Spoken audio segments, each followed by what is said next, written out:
Morning dear students. हम लोग आज से फिर से हमारी जो है ऑनलाइन क्लासेस स्टार्ट हो रही है ये प्री मिड एग्ज़ाम के बाद से। तो आज फर्स्ट डे, तो हम लोग हिंदी फर्स्ट का 4 चैप्टर पढ़ेंगे। वीर गोपीनाथ। वीर देखिए पहले ही लगा दिया गया है। वीर वीर से पता चल जाता है कि ये देश की आज़ादी में इनका योगदान रहा है। तो देश को आज़ाद कराने के लिए गांधी जी ने कई आंदोलन चलाए। जैसे सबसे पहले उन्होंने असहयोग आंदोलन चलाया था और वहीं से जो है देश को आज़ाद कराने और स्वतंत्रता प्राप्ति का बिगुल बजा। तो आज हम लोग पढ़ेंगे इस पार्ट में वीर गोपीनाथ के बारे में कि गोपीनाथ आप ये जानते होंगे कि देश को आज़ाद कराने में बहुत से लोगों ने अपनी बलि दे दी और बहुत से लोगों ने अपना त्याग किया। लेकिन कुछ ऐसे लोग हैं जिनके बारे में हम जानते ही नहीं हैं, जिनके बारे में हमें पता ही नहीं है कि उनका भी कुछ सहयोग रहा है इसमें। और कुछ ऐसे लोग हैं जिनके बारे में हम अच्छे से जानते हैं, यहाँ के कि बच्चा बच्चा जानता है। जब देश की आज़ादी की बात आती है तो उनका नाम सबसे पहले हमारे दिलो दिमाग में आता है। लेकिन कुछ ऐसे लोग हैं जिनके बारे में हम नहीं जानते हैं। तो वीर गोपीनाथ भी उनमें से एक ही हैं।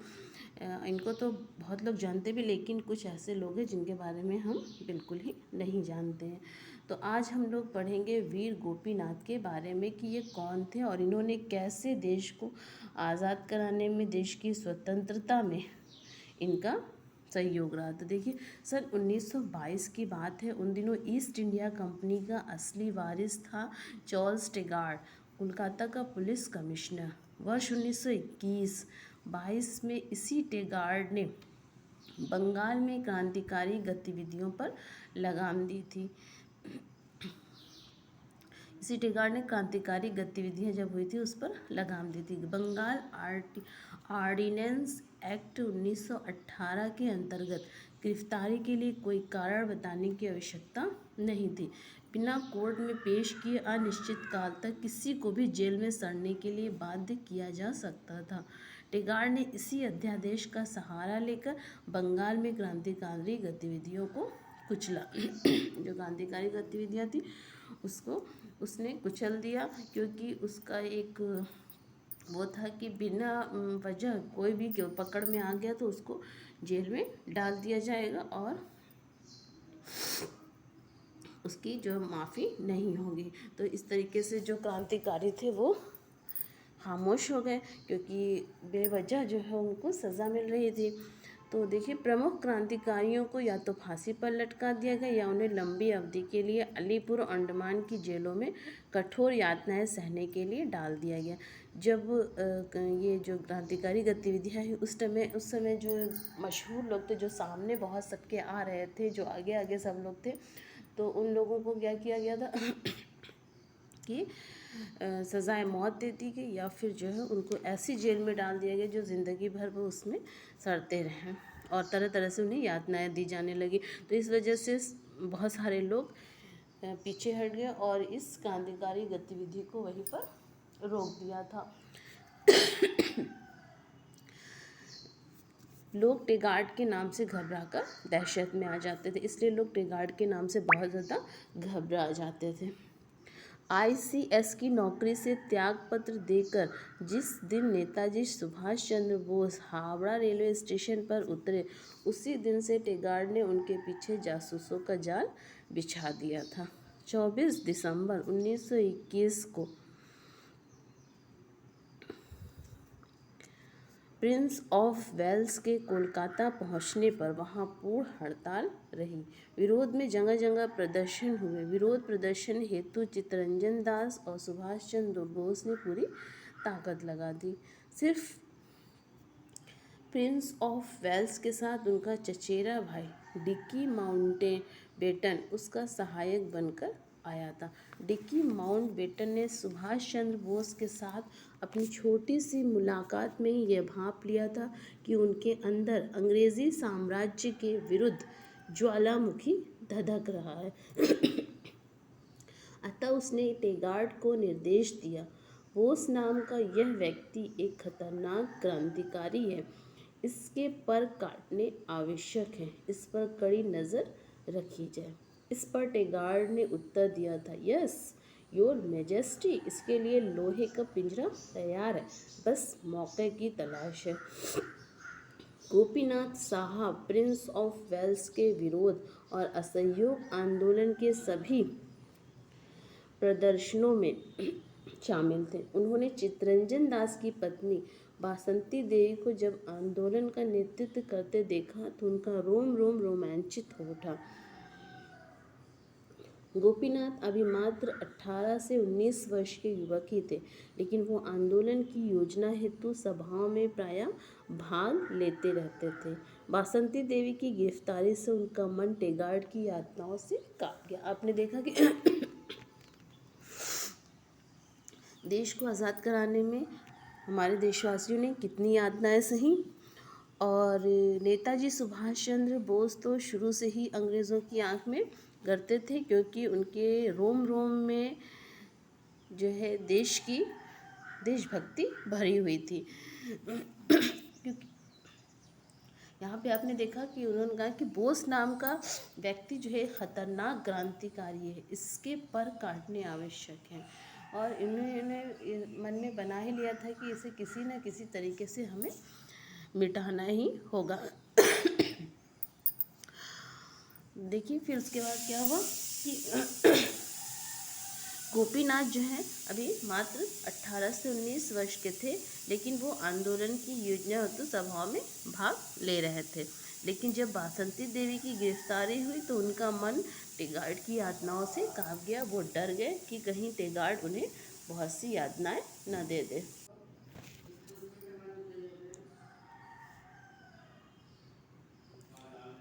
गांधी जी के नेतृत्व में संचालित असहयोग आंदोलन अपने चरम पर था।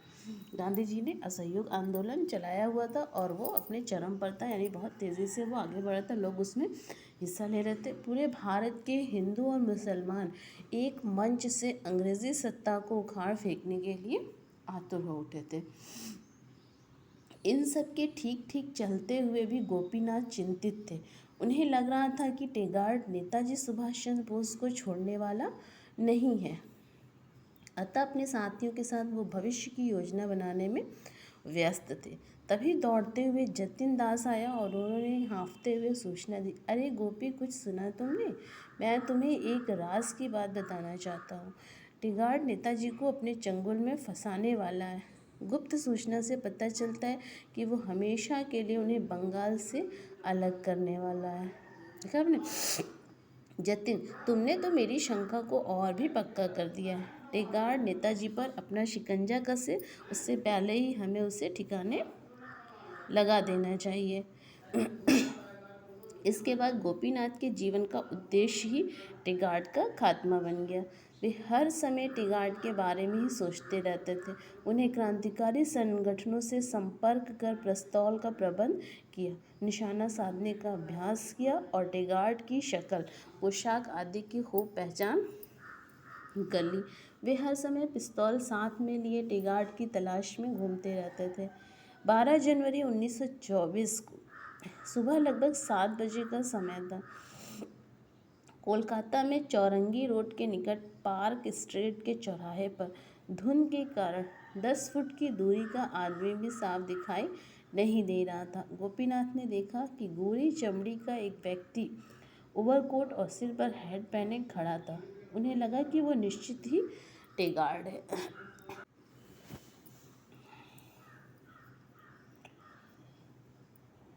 उन्होंने तुरंत पिस्तौल निकाला और उसके निकट जाकर गोली दाग दी। वो व्यक्ति कुछ संभल था, उससे पूर्व ही गोपीनाथ ने 3 गोलियां और दागी। वो व्यक्ति वहीं गिर पड़ा और उसने दम तोड़ दिया।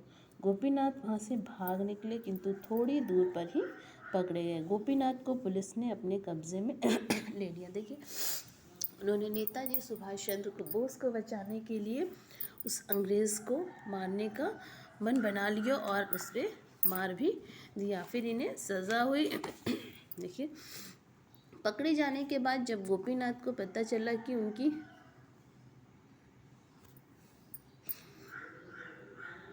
गोलियों से मरने वाला टिगार्ड नहीं अपितु किलबर्न व्यापार कंपनी का एक अंग्रेज कर्मचारी अर्नेस्ट डे था। तो उन्हें बेहद अफसोस हुआ। उसे हथकड़ी और वीडियो में जकड़कर टिगार्ड के सम्मुख लाया गया। टिगार्ड ने अपनी खूंखार आंखें तरेली,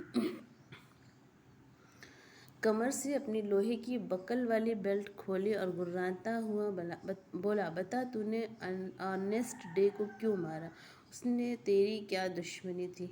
मैं तो तेरा खून चाहता था। बेचारा डे तो गलती से मारा गया। उसकी दाढ़ी मुझे बिल्कुल तेरी ही जैसी थी ना। जिस टिगार्ड के नाम से सारा बंगाल थर्राता हो, आज उसी टिगार्ड के जीवन को चुनौती दी जा रही थी। टिगार्ड भूखे भेड़िए की तरह गोपीनाथ पर टूट पड़ा। 5-6 सिपाहियों ने उसे जकड़कर नाक मुंह के बल औंधा लेटा दिया था। यानी वो टिगार्ड जिससे पूरे लोग कांपते थे, लोग अपनी क्रांतिकारी जो उन लोगों की गतिविधियां रहती थी उसको रोक देते थे कि वो हमें बहुत इस तरीके से सज़ाएं देगा, सख्त सज़ाएं हमें देगा। उसी टिगार्ड के सामने जो है गोपीनाथ इस तरीके की बात कर रहे थे कि मैं तो तेरे खून का प्यासा था, मैं तो तेरा खून करना चाहता, लेकिन गलती से वो मार दिया गया। तो जब इंसान किसी के सामने उसी की बात कही जाएगी तो जाहिर सी बात है कि उसको होगा। तो टिगार्ड का भी खून जो है गर्म हो गया और वो भूखे भेड़िए की तरह गोपीनाथ पर टूट पड़ा। सिपाहियों ने 5-6 सिपाहियों ने उसे जकड़कर नाक मुंह के बल औंधा लिटा दिया और उसकी गर्दन और पैरों पर इस तरह बैठ गए कि वो हिल भी ना सके। उसकी नंगी पीठ पर धड़ाधड़ बेल्ट बरसना शुरू किया। लोहे के बगल से गोपीनाथ की कमर लहूलुहान हो गई, लेकिन वो क्रांतिकारी उस मार को ऐसे सहता गया जैसे कि न चीखा, न कराहा और न ही उसके मुंह से आह तक निकली। टिगार्ड दहाड़ा, बोला, तू किसका आदमी है? मैं किसी का आदमी नहीं, मैं तो भारत माँ का वीर पुत्र हूँ। मेरी हत्या क्यों करना चाहता था? तूने मेरे कितने ही भाइयों को जेलों की काल कोठरियों में सड़ा रखा है, अनेक को फांसी पर लटकाया। इन सब का तुझसे हिसाब चुकता करना था। टिगार्ड भूखे भेड़िए की तरह गोपीनाथ की तरफ देखकर गुर्राता रहा और उस घायल शेर को पिंजरे में बंद करवा दिया। 21 जनवरी 1924 को गोपीनाथ को अदालत में पेश किया गया। गोपीनाथ ने अपने बयान में स्वीकार किया, मैं पुलिस कमिश्नर टिगार्ड के अत्याचारों से जनता को मुक्ति दिलाने के लिए उसकी हत्या करना चाहता था, लेकिन मेरी गलती से वो बच गया। गोपीनाथ को फांसी की सज़ा सुना दी गई। प्रेसिडेंसी जेल में 1 मार्च 1924 को उन्हें फांसी दी जानी थी। उस दिन सूर्योदय से पहले ही जेल के बाहर लोगों की भीड़ इकट्ठा होने लगी। भारी भीड़ के साथ नेताजी सुभाष चंद्र बोस भी प्रेसिडेंसी जेल के बाहर मौजूद थे। नेताजी ने प्रयास किया कि फांसी के बाद गोपी का शव उनके घर वालों को सौंपा जाए, लेकिन ऊपर से आदेश था कि गोपी का अंतिम संस्कार जेल के अंदर ही किया जाए। अतः मुखाग्नि देने हेतु केवल गोपीनाथ के भाई मदन मोहन को ही अंदर जाने की इजाज़त दी जाए। दोपहर तक जेल के बाहर जेल के बाहर गोपीनाथ जिंदाबाद और वंदे मातरम के नारे लगते रहे। अंतिम संस्कार के बाद जब मदन मोहन अपने भाई के कपड़ों को लेकर जेल के दरवाजे से बाहर निकले तो सारा वातावरण सिसकियों में डूब गया। नेताजी सुभाष चंद्र बोस ने उन कपड़ों को अपने हाथों में लेकर चूमा और भावुक हो उठे। उन कपड़ों पर जब नेताजी के अश्रु गिरे तो सारा वातावरण गमगीन हो गया। गोपीनाथ केवल 18 वर्ष की आयु में ही मातृ देवी पर प्राण न्यौछावर कर सदा के लिए अमृत प्राप्त कर गए। अभी देखिए इनके अभी ये उसमें आए ही थे क्रांतिकारी गतिविधियों में अभी इनकी एंट्री ही हुई थी, लेकिन नेताजी सुभाष चंद्र बोस को बचाने के लिए इन्होंने अपने प्राण त्याग दिए। तो ये होते हैं शहीद। और हमारे देश को आज़ाद कराने में बहुत से लोगों ने योगदान दिया। तो आपको ये चैप्टर सब आ गया कि गोपीनाथ कौन थे और कब इनको फांसी की सज़ा हुई। 1 मार्च 1924 को ही इनको फांसी की सज़ा हुई, यानी 3 महीने 4 महीने के अंदर इनको सारी सज़ाएं हो गई। और 21 जनवरी को जब ये अदालत में पेश किए गए थे।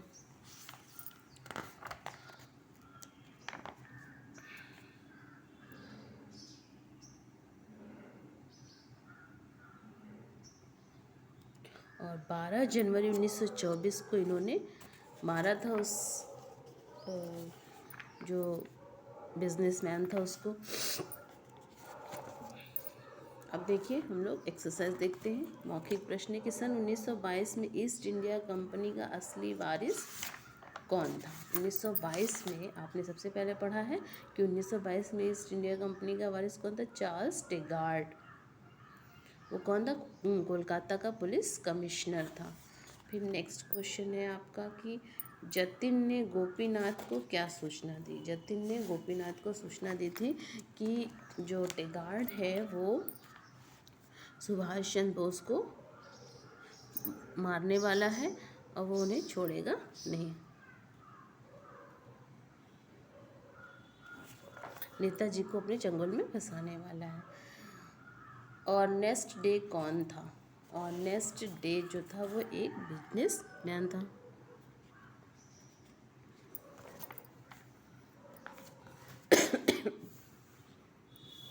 किलबर्न व्यापार कंपनी का एक अंग्रेज कर्मचारी था। किलबर्न व्यापार कंपनी का अंग्रेज कर्मचारी था।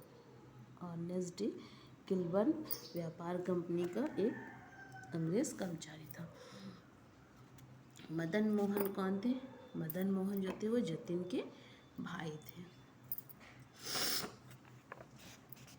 फिर नेक्स्ट आपका है बहुवैकल्पिक प्रश्न। बहुवैकल्पिक में देखिए वर्ष 1921-22 में बंगाल में क्रांतिकारी गतिविधियों पर लगाम किसने लगा दी थी। 1921 में चार्ल्स टेगार्ड ने।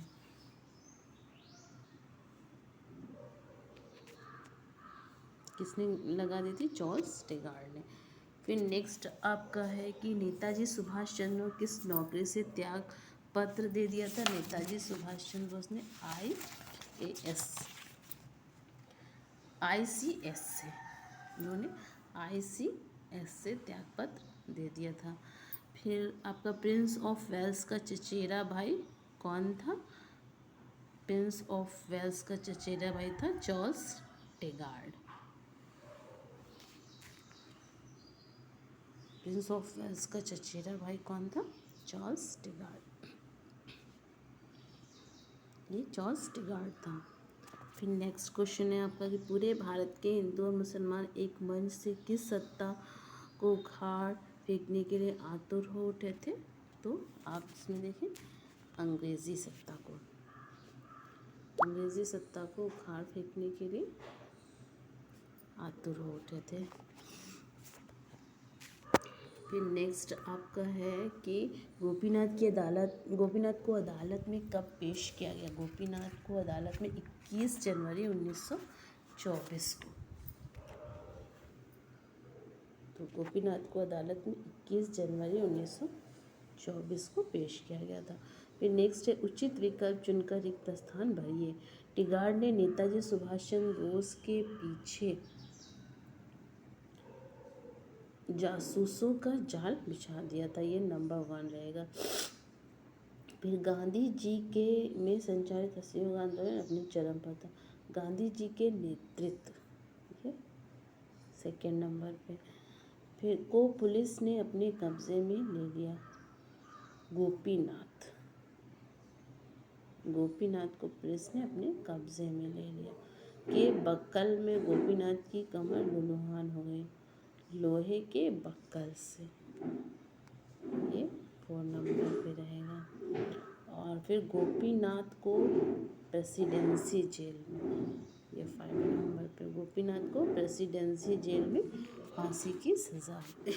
नेक्स्ट आपका है गद्यांश आधारित प्रश्न, इसको आप करेंगे। और फिर लघु उत्तरीय और दीर्घ उत्तरीय मैं आपको करवाऊँगी। फिर आपकी एक्सरसाइज आ जाती है, इसमें संधि है, संधि को आप पढ़ें और ये जो यहाँ पे दिया हुआ है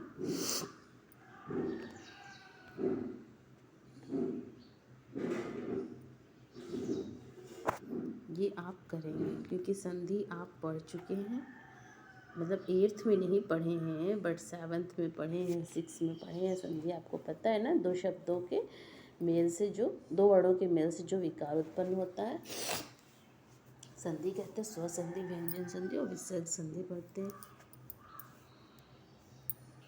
यहाँ पे संधि दी है बहुत अच्छी, जैसे लघु उपदेश, लघु उपदेश तो हो जाएगा, भावार्थ हो जाएगा, हितोपदेश हो जाएगा, राजऋषि हो जाएगा, फिर महाौषध हो जाएगा, नौधन नाविक हो जाएगा, सप्तऋषि, अत्युत्तम। और फिर नेक्स्ट है आपका रंगीन शब्दों का विलोम प्रयुक्त करते हुए वाक्य को दोबारा लिखें। जैसे रमन अज्ञानी, अज्ञानी शब्द है तो इसका विलोम क्या होगा, ज्ञानी, तो रमन ज्ञानी है। दुराचारी को विजय नहीं,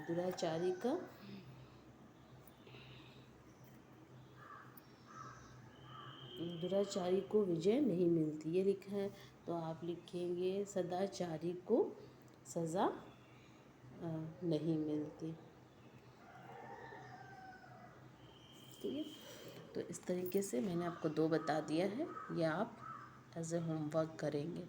और ये नहीं कि आप इसको मत करिएगा, इसको कंप्लीट कर लीजिएगा। अभी प्री मिड के टाइम में आपकी क्लास का कोई बच्चा था, वो बोल रहा है कि मैम पेपर में कुछ एक्सरसाइज है, तो वो बोल रहा है मैम ये आपने नहीं करवाया। मैंने करवाया है सब, मैं जब वीडियोस बनाती हूँ तो उस टाइम मैं आप लोगों को सब समझा देती हूँ, और अगर नहीं करवाया होगा तो मैंने आपको उसको होमवर्क दिया रहा होगा करने के लिए, अब समझाया ज़रूर रहा होगा मैंने, ऐसा नहीं कि नहीं समझाया। और वो बच्चा पूछ रहा था, तो आप लोग इसको ज़रूर समझ कर करिएगा, मैंने बता दिया है ना। तो फिर नेक्स्ट आप आ जाइए, नीचे शब्दों से भाववाचक संज्ञा बनाकर लिखिए। ये भाववाचक